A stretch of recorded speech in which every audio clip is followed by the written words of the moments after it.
as we witness yet another devastating strike by Israel on the Al-Taba'een school in Gaza City, sheltering hundreds of displaced Palestinian families with scores of fatalities amidst continued horror, displacement, and suffering in Gaza.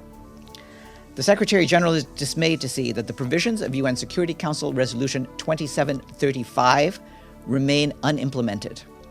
He welcomes the mediation efforts of the United States, Egypt, and Qatar leaders, and urges both sides to rejoin negotiations and conclude the ceasefire and hostages release deal. The Secretary General reiterates his urgent appeal for an immediate ceasefire and the unconditional release of all hostages. He also again underscores the need to ensure the protection of civilians and for unimpeded and safe humanitarian access into and across Gaza. The Secretary General underlines that international humanitarian law, including the principles of distinction, proportionality, and precautions in attack, must be upheld at all times. Turning to Gaza, the Office for the Coordination of Humanitarian Affairs reports that ongoing bombardment and hostilities continue to kill, injure, and displace Palestinians, as well as damage and destroy the homes and infrastructure they rely on. We just mentioned the Al-Taba'een school in Gaza City, which was hit by Israeli military on Saturday. At the time of that attack, the school-turned-shelter was reportedly hosting hundreds of displaced families, and people were performing the dawn prayer at the school's prayer hall. Casualties were brought to Al-Ali Hospital, which is one of the 16 hospitals that remain only partially functional in the Gaza Strip. The hospital is overwhelmed by this mass casualty incident amid shortages of medications, clean water, and beds. Humanitarian partners on the ground helped families who returned to the school, including drinking water, food parcels, hot meals, hygiene kits, and clothing. They also provided psychological first aid and psychosocial support activities for children and their parents.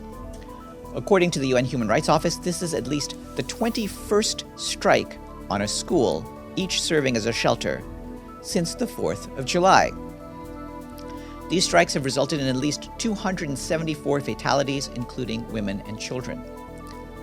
The Office for the Coordination of Humanitarian Affairs says that 2 evacuation orders were issued by the Israeli military over the weekend for Khan Yunis, mostly for areas that were previously placed under evacuation.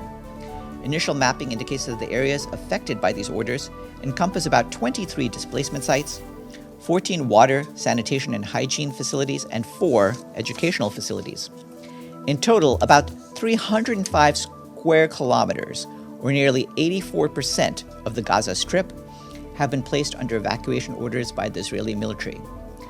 Once again, we call for all parties to the conflict to respect their obligations under international humanitarian law, including by taking constant care to spare civilians and civilian objects. This includes allowing civilians to leave for safer areas and allowing their return as soon as circumstances allow. People must be able to receive humanitarian assistance, whether they move or stay. Turning to Lebanon, the Office for the Coordination of Humanitarian Affairs is deeply concerned by the increasing number of civilian deaths and rising displacement amid escalating hostilities.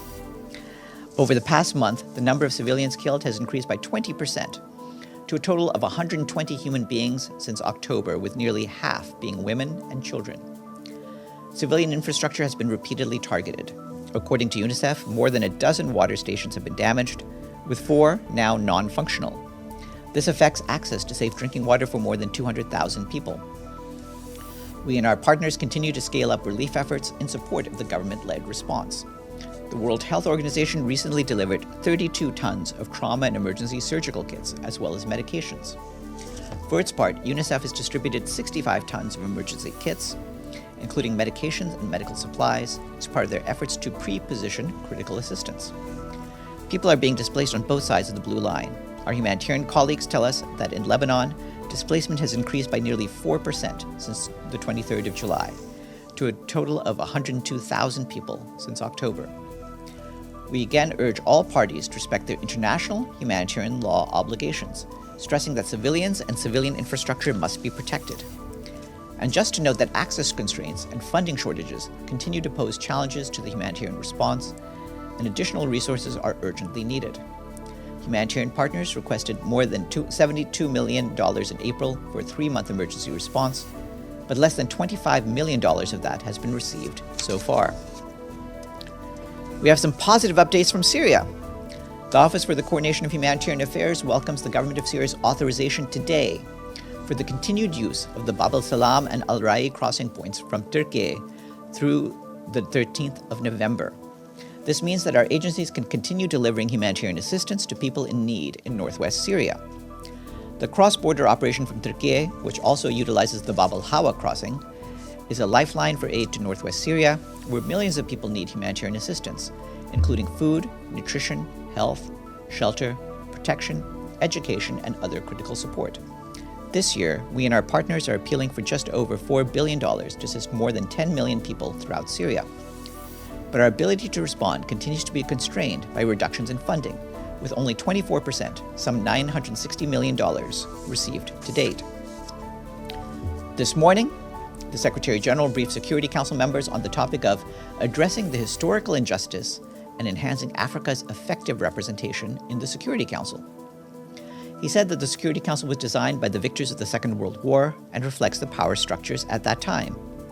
The world has changed since 1945, he said, but the composition of the Council, despite a few changes, has not kept pace. We cannot accept that the world's preeminent peace and security body lacks a permanent voice.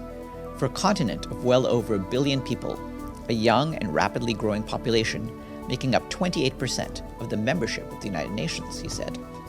The message is clear, he said. There can be no global security without African security. His full remarks are online. You will have seen that we issued a statement at the weekend on Sudan, in which the Secretary General reiterated his call for an immediate cessation of hostilities in the country and lasting ceasefire. The evolving situation in El Fasher in North Darfur is deeply alarming, where fierce fighting has been reported between the Sudanese armed forces, the Rapid Support Forces, and elements of the armed struggle movements. These clashes have devastating consequences for the civilian population. The Secretary General urged the parties to return to political dialogue as the only path to negotiated settlement. The United Nations support mission in Libya, UNSMIL, over the weekend condemned the armed clashes that had erupted in Dajura and the subsequent military buildup inside and around Tripoli. The mission is disturbed by reports indicating the tragic loss of life, injury to civilians, and displacement of several families. The mission deplores the use of heavy projectiles and rockets by the fighting groups in densely populated areas and reminds all parties of their obligation to protect civilians at all times.